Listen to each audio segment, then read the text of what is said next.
కొన్ని చీరలు నగలు ఎలా ఉన్నాయి? వెరీ బ్యూటిఫుల్, చాలా బాగున్నాయి. ఈ కలర్ అయితే ఫెంటాస్టిక్ గా ఉంది. నీకైతే ఇంకా బాగుంటుంది. నిజంగానా? అవును, కట్టుకో. వద్దులే, నీ చీర నేను కట్టుకుంటే ఏం బాగుంటుంది? నీది నాదనేదేముంది, ఎవరు కట్టుకుంటే వాళ్ళదవుతుంది. మరి నాకు చీర కట్టుకోవడం రాదుగా. కట్టబెట్టడానికి నేనున్నానుగా. అబ్బా, అచ్చం పెళ్లి కూతుర్లా ఉన్నావు. నా దిష్టి తగిలేలా ఉంది. మరీ మొహమాట పెట్టేస్తున్నావు మహా. పెళ్లికి నీకోసం తెచ్చిన చీర నాకు కట్టావు, నగలన్నీ నాకే పెట్టావు. చివరికి పెళ్లి పీటల మీద కూడా నన్నే కూర్చోపెట్టేలా ఉన్నావే. ఎప్పటికైనా కూర్చోక తప్పదు కదా. ఎప్పటికీ కూర్చోలేను కదా, ఎందుకంటే మాకు ఈ ఆచారాలు లేవుగా. Anyhow, I like your tradition. 1 minute, ఇలాగే వెళ్ళి మురళికి వచ్చిన జర్కిచ్చొస్తాను. ఓకే?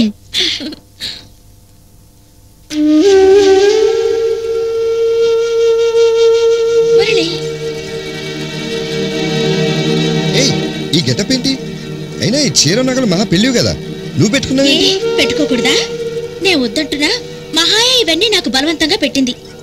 ఈ డ్రెస్ లో నేను చాలా బాగున్నానని మహా చెప్పింది. నీకేమనిపించడం లేదా? బానే ఉన్నావు.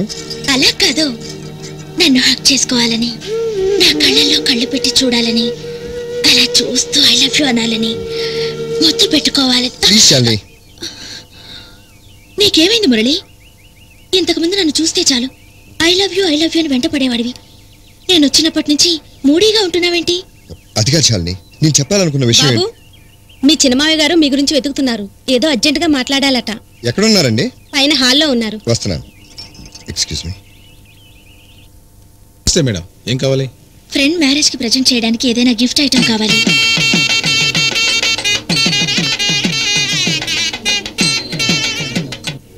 Thank you. Welcome. Thank you. It's okay. Srihari వస్తున్నాను. సత్యనారాయణ గారు వచ్చారా? వచ్చారు.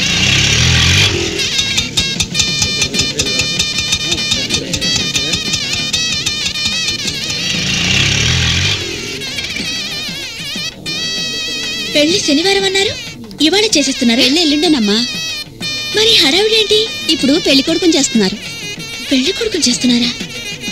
పెళ్లి కొడుకు ఎప్పుడు వచ్చాడు? ఎప్పుడు రావడం ఏంటమ్మా, ఎప్పటి నుంచి ఇక్కడే ఉన్నాడుగా. అడుగు.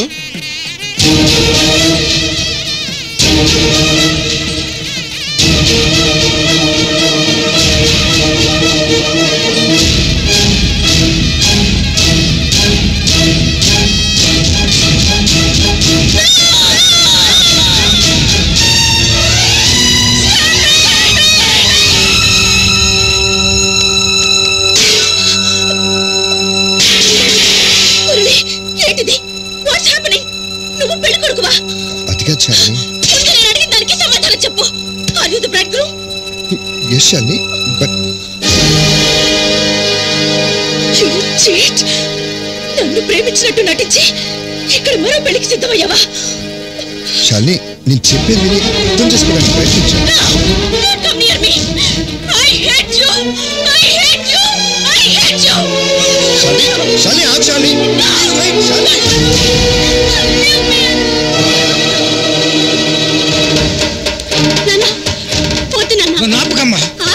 తప్పుకమ్మా, ఆడవాళ్ళ జీవితాలతో ఆడుకునే అలాంటి వాడు పట్టకూడదు. ఇందులో ఆయన తప్పేం లేదు నాన్న. అంటే వాళ్ళిద్దరికి సంబంధం ఉందని నీకు ముందే తెలుసా? తెలుసు నాన్న. తెలిసి ఎందుకు తప్పు చేశావని మాత్రం అడగండి. నేను చాలా పొరపాట్లు చేశాను నాన్న, నన్ను క్షమించండి. ఇంకెప్పటికీ మీ దగ్గరే ఉండిపోతాను నాన్న. మిమ్మల్ని వదిలి ఎక్కడికి వెళ్ళను, ఎక్కడికి వెళ్ళను. కాదనకండి నాన్న. Shalini, don't touch me. Shalini, నేను చెప్పేది విను. ఏం చెప్తావు? ఏం చెప్తావు? ఐఎమ్ సారీ, నేను నిజంగా నిన్ను లవ్ చేయలేదు. అప్పుడు ఆడిందంతా నాటకం. ఇప్పుడు ఆ అమ్మాయిని ప్రేమిస్తున్నాను. నన్ను మర్చిపోనేగా. మాట్లాడే మురళి, చెప్పు. ఎస్ మురళి. అవును శాలిని. మామూలు విషయం అయితే మర్చిపోవచ్చే, కానీ అతనితో గడిపిన జీవితాన్ని ఎలా మర్చిపోగలవే? మర్చిపోవాలన్నమ్మా, మర్చిపోక తప్పదు. వాళ్ళిద్దరూ కలిసి హాయిగా బ్రతకాలి. ఆయన నా కోసం పడ్డ కష్టాలకి నేనే మాత్రం కూడా చేయకపోతే మానవత్వానికి అర్థం లేదు. చేస్తున్నానమ్మా, అర్థం లేదు. అయితే ఇంక ప్రాబ్లం ఉంది మురళి. అదంతా నువ్వు మహాలక్ష్మిని సేవ్ చేయడానికి ఆడిన నాటకమేగా. ఇప్పుడు నాతో తిరిగి వచ్చేయడానికి అభ్యంతరం ఏముంది? మనం ఆఖరిసారిగా కలిసినప్పుడు నువ్వు మాట అన్నావు, గుర్తుందా? మళ్ళీ మనమంటూ కలిస్తే మొదటి అడుగు నాదే అవుతుందని. You are right Murali. నువ్వేంటో, నువ్వు లేని లోటేంటో నువ్వు వెళ్ళాక కానీ నాకు అర్థం కాలేదు. అందుకే వచ్చేసాను. I love you Murali, I love you so much. మనం వెళ్ళిపోదాం. మాట్లాడవే మురళి. ఏంటి మురళి ఆలోచిస్తున్నా? నువ్వు నాతో రాలేవా? ఎందుకు రాలేను శాలిని, రాగలను. ఇప్పుడు తెలుసుకున్నా రాగలను. ఇక నన్ను ఆపే శక్తి కానీ హక్కు కానీ ఎవరికీ లేదు. కానీ మనస్ఫూర్తిగా మాత్రం రాలేను. శాలిని, ఇందాక నువ్వు అన్నావే ఇదంతా వేషమే కదా, మహాకి హెల్ప్ చేయడానికి ఆడిన నాటకమే కదా, నాటకం ముగిసిపోయింది వెళ్ళిపోదాం రా అని. ఆ మాటనే హక్కు నీకుంది. కానీ ప్రమాణం చేసి చెప్తున్నాను శాలిని, ఇది నాటకం కాదు, నా జీవితం. ఇప్పుడు నేను నీతో రావాలంటే నన్ను అల్లుడిగా నమ్ముకున్న కుటుంబాన్ని నట్టెట్లు ముంచొచ్చేయాలి. మొగ్గులోనే మూడైన మహా జీవితంలో ఇప్పుడిప్పుడే చిగురుస్తున్న ఆశల్ని నిర్దాక్షిణంగా తుంచొచ్చేయాలి. ఈ కుటుంబాన్ని, ఈ అనుబంధాల్ని మహాని వదిలి వచ్చే శక్తి నాకు లేదేమో అనిపిస్తుంది శాలిని. అవును, కానీ నేను మొదట ప్రేమించింది నిన్ను. నీ మాట కాదనే శక్తి కూడా నాకు లేదు. ఎవరి బతికేమైపోతే మనకెందుకు, మన బతికేదో మనం బతుకుతాం, వచ్చేమని అడిగితే అలాగే వచ్చేస్తాను. నిర్ణయం నీది.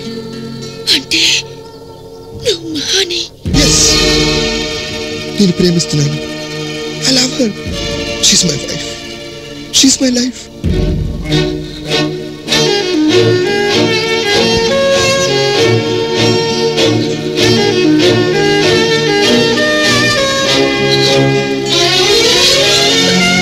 వెళ్ళిపో మురళి, నీ మహా దగ్గరికి వెళ్ళిపో. ఇంకొక క్షణం నువ్వు ఇక్కడున్నా నా మనసు మారిపోతుందేమో, నిన్ను నా కూడా రమ్మంటానేమో. వెళ్ళిపో ప్లీజ్, గో అవే.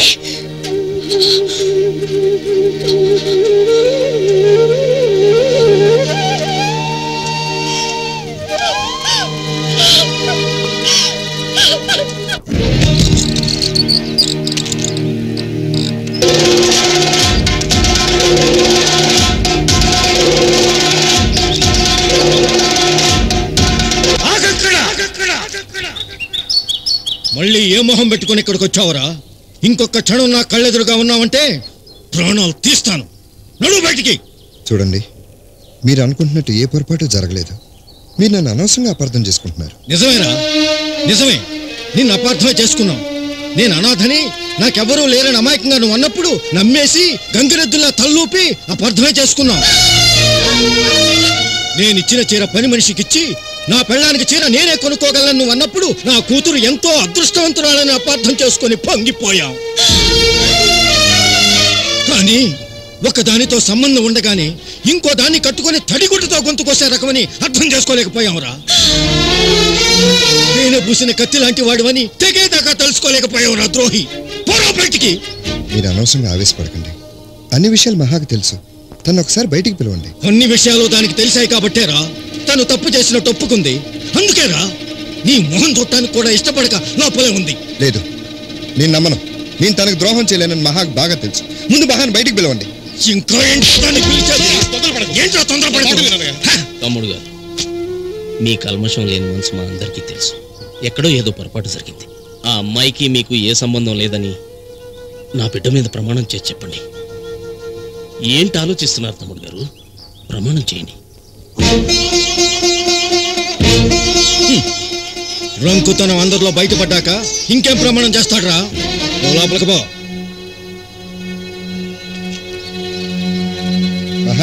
రేయ్, మరొక్కసారి నా బిడ్డ పేరు నీ నోటెమ్మటొస్తే నాలుక చీరేస్తాను.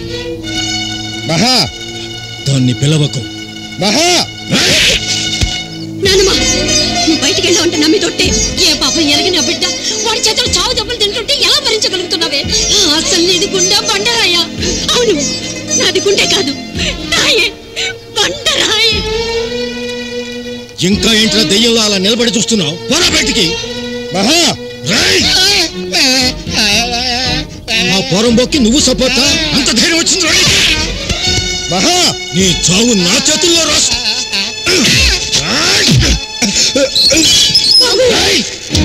ఎవరన్నా నోరెత్తారంటే ప్రాణాలు తెస్తాను అంతా లోపలికి పండి వెళ్ళండి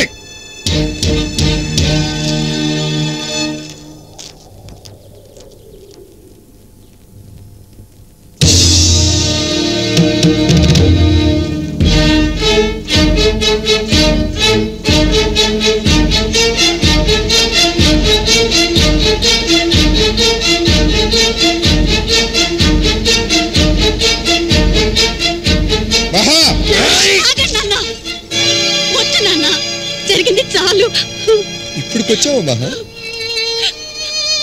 ఇప్పుడు దాకా ఏమైపోయావు నన్ను ఏమన్నారో విన్నావా నేను మోసగాడినంట నీకు అన్యాయం చేస్తున్నానంట మురళి నువ్వు వెళ్ళిపో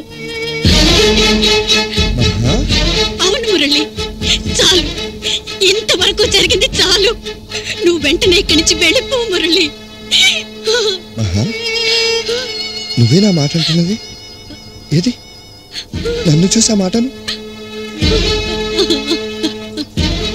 నేను వచ్చేసాను మహా నీకోసమే తిరిగి వచ్చేసాను జరిగిన నిజమేమిటో నీకు నాకు మాత్రమే తెలుసు ఇక నువ్వు ఎవరికి భయపడనక్కర్లేదు నేనున్నాను దయచేసి నన్ను వెళ్ళిపోమని మాత్రం అనుకు మహా ప్లీజ్ మురళి దయచేసి నన్ను అర్థం చేసుకో వెంటనే ఇక్కడి నుంచి వెళ్ళిపో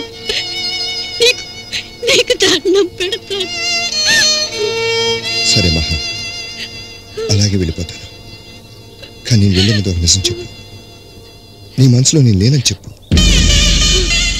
మాట్లాడవే మహా చెప్పు నీ మనసులో నేను లేనని చెప్పు చెప్పు మహా లేవు నా మనసులో నువ్వు లేవు చాలా వెళ్ళిపో మురళి ఇక్కడి నుంచి వెళ్ళిపో థ్యాంక్ యూ మహా thank you very much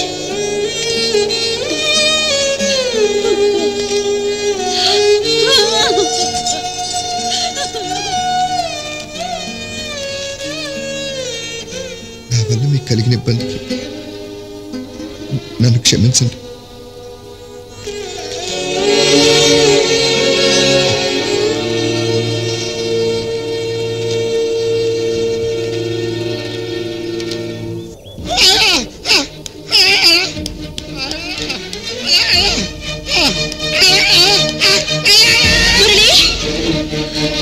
Murali ఎక్కడ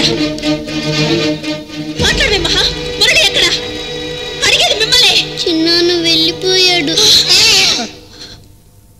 వెళ్ళిపోయాడా వెళ్ళగొట్టారా మహా గర్భగుడిలో ఉంచుకోవాల్సిన దేవుణ్ణి గడపవతలకి తోసేసావా అన్నీ వదులుకుని నీకోసం వచ్చిన వాణ్ణి ఇంకా నీతో అవసరం తీరిపోయింది అని వెళ్ళిపోమన్నావా చాలా తప్పు చేసావు మహా చాలా తప్పు చేసావు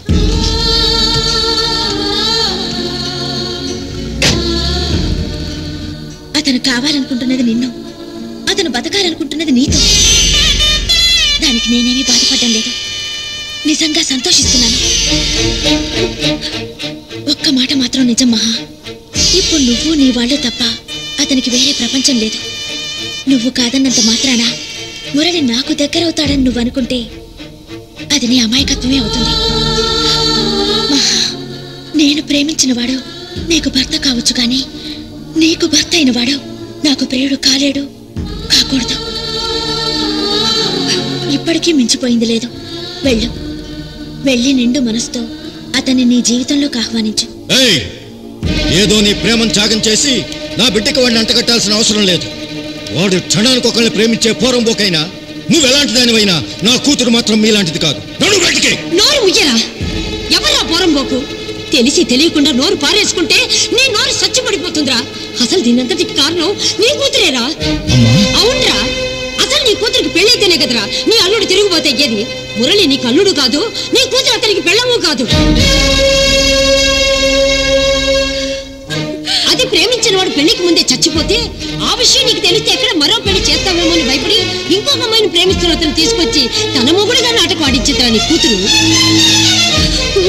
కొండంతా ఆత్తిస్తామన్నా ఈసమంతా అయినా స్వార్థం లేకుండా చిరునవ్వుతో తిరస్కరించిన నిజమైన ధనవంతుడు అతను.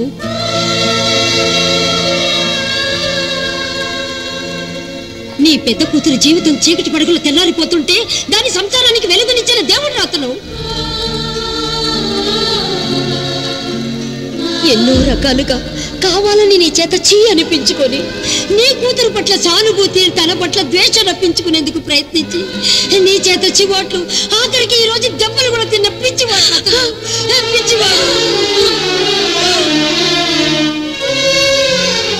అలాంటి వాడు మనకు అల్లుడుగా రాకపోయి ఉంటే మనం పూసుకున్న పరువు పెంచుకున్న ప్రతిష్ట ఉందనుకుంటున్న ఘన చరిత్ర ఉండేవో ఎట్లా పడి కొట్టుకుపోయావో ఒక్కసారి ఆలోచించరా.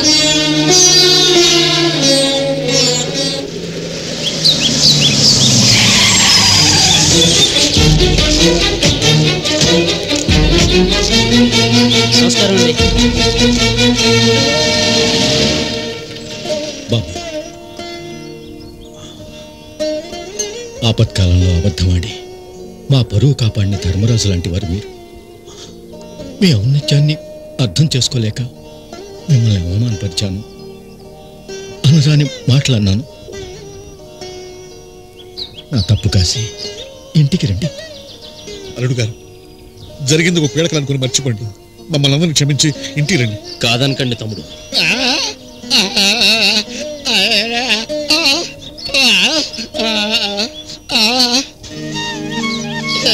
కనీసం ఆ పిల్లల కోసమే రండి.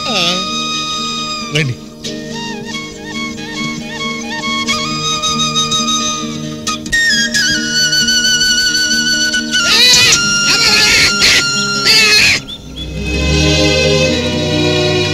మీ కాళ్ళు గడికి కన్యాదానం చేసి మిమ్మల్ని నా అల్లుడని సగర్వంగా చెప్పుకునే అవకాశం నాకు ఇవ్వండి. రెండల్లుడు గారు, మన ఇంటికి వెళ్దాం.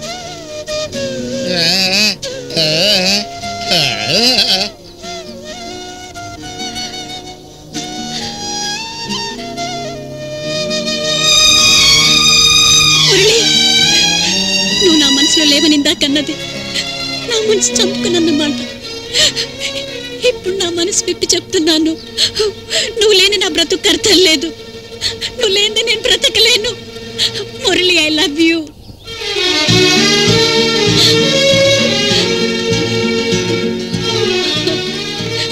ఐ లవ్ యూ టూ మహా.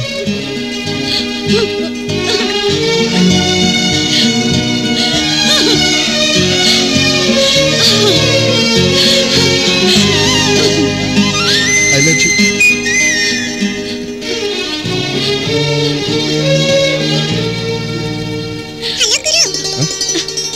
అరే ఒరే నువ్వా?